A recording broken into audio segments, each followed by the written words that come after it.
Hello. What if we learned generosity from those who had little? Back in 2005, my wife and I went on a walking pilgrimage. We went to the Gandhi ashram and we decided to walk south. We would eat whatever food is offered and we would sleep wherever place is offered.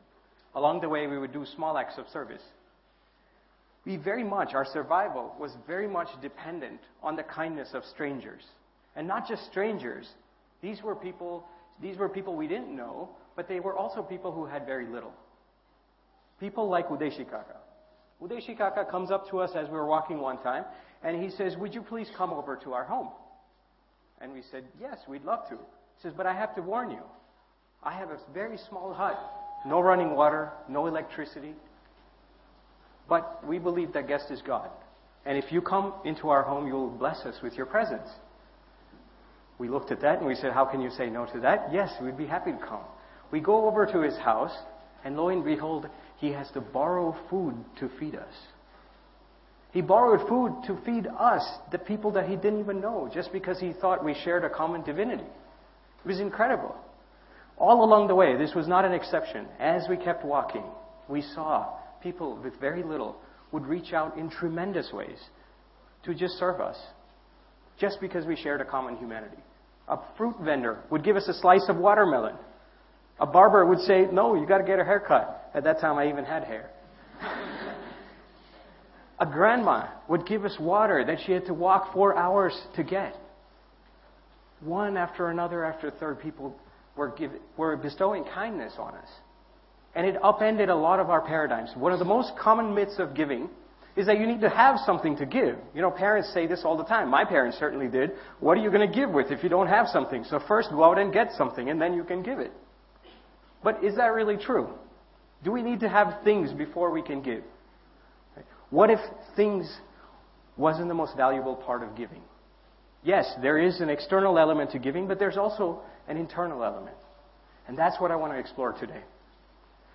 This is Shakuben. Shakuben, janitor for 23 years. Husband passed away when she was young. She worked very hard to take care of her 2 sons and their family. Now one day, she heard a story of Gandhi. Gandhi was in the ashram, it seems. He lost a pencil. It was a very small pencil. And so Gandhi's looking everywhere for the pencil. He can't find it. He summons other people. Everyone else is helping him find the pencil. They still can't find it. Kaka Sahib Kalilkar comes and says, "Bapu, you are the father of a nation. What's a pencil? Here, take another big pencil." And Bapu says, "No, Kaka Sahib. I want that pencil because it was given to me by a child with a lot of love."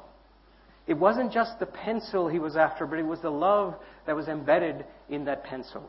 Gandhi was sensitive to that. So Shakuben says, "I'm a sweeper. Maybe I can collect pencils from trash as well." She was at a school and kids would throw away these pencils that were really small. So she says, "Maybe I can collect them and give them to kids who don't even have those pencils." It's incredibly beautiful. I go over to her place one time, many years ago, and right as I'm leaving, she hands me a bag. It's a bright pink bag, slightly torn, and as soon as she gives it, I know what it is. It is the first installment of her small pencils that she has collected. It was incredible. It so happened that I had to go to the next meeting, and I was giving a talk, and I shared her story. And I said, "It's not the stuff, it's the love around the stuff." And I put my hand in that plastic bag, I took it out, and I showed it to people.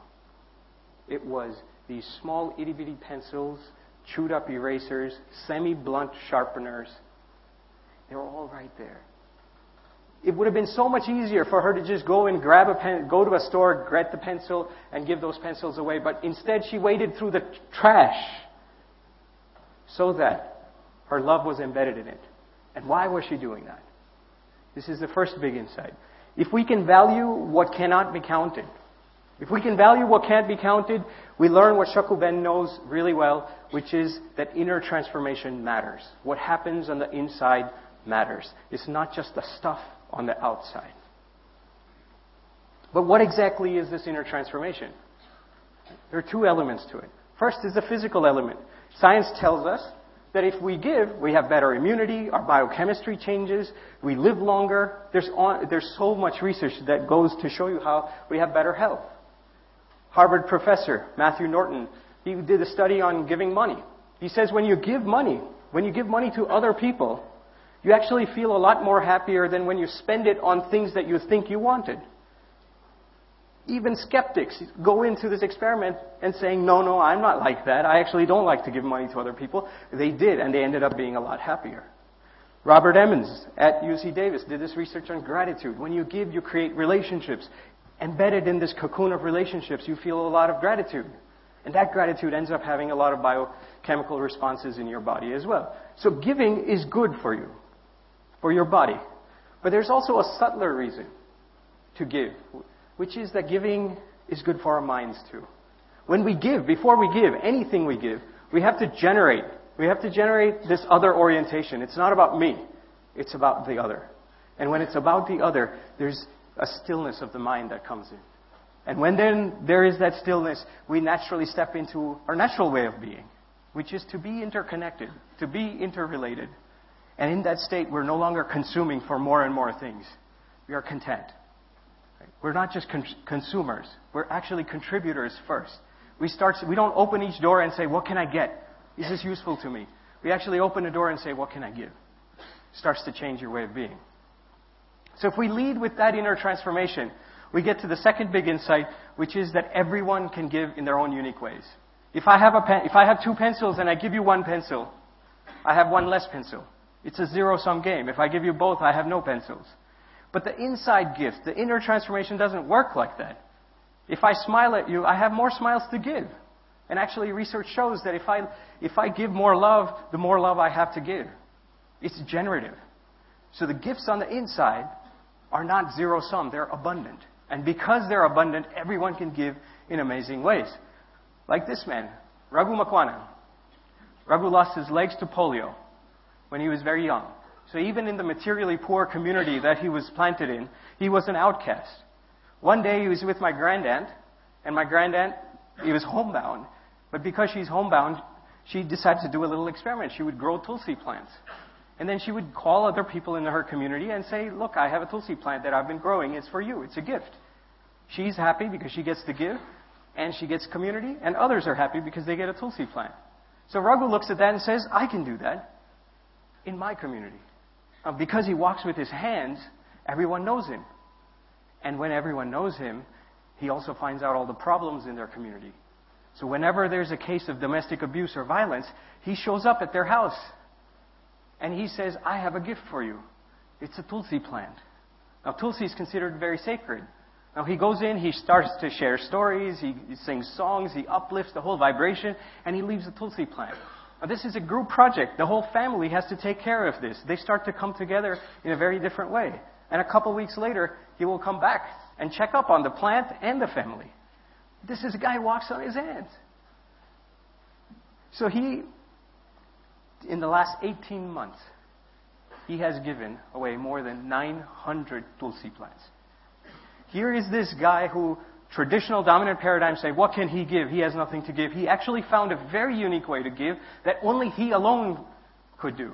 Right? None of us could probably deliver this kind of value. We walk into a situation and start giving tulsi plants, it's not going to work out. Right? Do not try at home. Only Raghu can do that. It's not a new idea. Martin Luther King said everybody can be great because everybody can serve. He didn't say millionaires can be great because millionaires can serve. He didn't say gifted, smart people can be great because smart, gifted people can serve. He says everybody can serve. Why? And if you look at all these social change leaders, sustainable social change leaders, not just short term, they were all leading with inner transformation first. Gandhi didn't say go and change the world. He says be the change you wish to see in the world. And when we are being that change, why be the change? Because there is an inner transformation. And that inner transformation itself is a gift. And when you lead with that inner transformation, it changes the trajectory of the impact that we have in the world. So this becomes the big question. Right? Do we do things that have external impact in the world, or do we do things that have an inner transformation? There are those who will say, look, external is all that matters. Internal is sentimentality. It doesn't really matter. And there are those on the other side of the spectrum who will say, inside is all that matters. Outside is an illusion. But for most of us, we're planted at specific points, right? We say maybe 10% of value is on the inside. Maybe 20, maybe 50, maybe 90. But wherever we are, the world needs everybody. But wherever we are, we have to be conscious of the insight that Raghu and Shakuben have given us, and Gandhi. They said, lead with inner transformation. If you just do impact for the sake of impact, it's one thing. But if you do impact with the understanding that the inner also matters, it changes the way we create impact in the world. But this may sound like common sense, but it's actually not how development is done in the world. This is Maslow's hierarchy of needs. Very famous guy. He said trillions of dollars of public policy is spent based on this model. He says it's a hierarchy. You start with your physical basics. Only when you can have your physical basics, you can move on up, where you have safety, belonging, esteem, and if at all the way at the end, you have inner transformation. He called it self-actualization. So if you don't have the bare basics of life, you really shouldn't be thinking about inner transformation at all. But is that really so? Not really. It's more like vitamins. You don't say, okay, I want all the vitamin C. Let me consume that for the first 2 years, and then I'll get to vitamin B and then vitamin A. It doesn't work like that. You need all of them in balance. So we all need vitamin G. Right? We all need generosity. And perhaps those who have the least are probably very rich in vitamin G. And something we can all perhaps benefit from if we're open to it. So what happens if everybody actually starts practicing generosity? What happens if everyone says, yes, there is this inner transformation. Yes, we can all give in our own ways. What would happen? We go to a rickshaw driver to answer that question. This is Udaybhai. Udaybhai runs his rickshaw on a gift basis. You sit in his rickshaw and he says there's no meters. I know you think all rickshaw drivers are corrupt, but I believe in your goodness. Someone who came before you has paid for your fare, and you get to pay forward for people after you. Everyone looks at him and says, you mean you trust people? You mean you think people are good? Like they're going to live up to that trust? And here's a rickshaw driver. He says, yes, I do. And he says, I don't believe it. How long have you been doing it? He says, I've been doing it a year. He says, are you keeping records? He says, yes, I am. Shows them a book. He says, point A to point B, this is how much people gave. And at the end of that, he tallies it all up. And he says, yes, some people take advantage of it. It's true. But some people also give a lot more. So on average, it works itself out. The same way it would if I was dealing in the mode of transaction. But then he says, here's another book I want to show you. This is where I ask people how they felt sitting in my rickshaw. How would you feel when you're asked to evoke your empathy, connect with those before you and those after you? How would you feel when it's a rickshaw driver inviting you to this possibility of interconnectedness? People are moved to tears. People take vows for their whole life. They go home and talk about it. So this is a story of someone who is showing the possibility of what happens when these small acts of generosity start to get connected. Right? We shift from transaction to trust, and we rebuild a gift culture. And what is the trust? Trust in what? What is the trust that people will respond to generosity, and trust that I will give to this person, that person will give to the next person, and over time it will come back around. So I have trust in people's innate capacity to give and people's capacity to hold themselves in a circle in community. So we have an incubator called ServiceSpace, which actually is an incubator of gift economy projects. A lot of people think you can't really take this too far. We said maybe, maybe not. For the last 12 years, we've been going. We start to do things online, things that don't have a business model like good news, because bad news sells, but we're not trying to sell anything because it's a gift economy. So this portal for just good news. We have another experiment, which is online and offline. Smile cards. You'll hear a little bit about it. There's a bunch over there where you do a small act of kindness and you leave a smile card behind. Tells the person you can't pay back, but you can pay forward. Keep the chain going. And then you have a restaurant like Karma Kitchen, which is purely offline. And the restaurant says you walk into this restaurant, you have a meal, and your check reads 0. It's 0 because someone before you paid for your meal, and you're trusted to pay forward for people after you. These are very real experiments, online, offline, and in between. And there's a whole slew of them. Right? So what Shakuben teaches us in conclusion is that if we can value what can't be counted, inner transformation matters. What Raghu teaches us is that when we lead with that inner transformation, everyone can give in their own unique ways. There are abundant ways to give. And what Udaybai tells us is that if everyone's generosity gets connected, we can rebuild a gift culture. So really the question is not so much how can we create more Udaybais in the world. We really need to create a populace that is sensitized to these kinds of ideas, that is available to be empathetic to each other. And we have to see the smiles. We have to see every opportunity as a possibility of connecting with each other. This is Mamu. Mamu gives half of it. He's a sweeper. He's a groundskeeper. But he also takes care of all the animals on the groundskeeper. For many years, he has given away half of his very small salary to serve other animals. Half of his salary. This is Madhvi. Says, I sit with an elderly person every night to listen to their stories. Yes, I am the change. Raju, I donate blood. Stephanie, whenever I buy fruit, I bring my own bag. I dream of a world free of plastic waste. Kindness for the environment. Dennis, I travel by cycle instead of relying on other means of transportation. Nanuma, saying I've given away half of my home so that other kids in my slum community can have a school. Mukesh Bhai, who says, I believe that we need a still mind to change the world. He goes and meditates. And Gopal Dada, who is kind just for the sake of kindness. He went with a friend of mine from Stanford, Maria. They were on a pilgrimage together. Not a pilgrimage, but on a development trip together. And at the end, I asked Maria, what did you learn? And she says, I met this guy named Gopal Dada. He's been to thousands of villages. He's done lots of great work. But as we were walking in this heat and we're tired, this frail old man comes back down, picks up one of the stones from the roads and pushes it to the side. And he did this all day, bending down and taking a stone and putting it to the side. And I asked him, Gopal Dada, why are you doing this? And Gopal Dada says, because some kid in a motorcycle may come and may trip over this. And I asked him, why there are so many stones, Gopal Dada?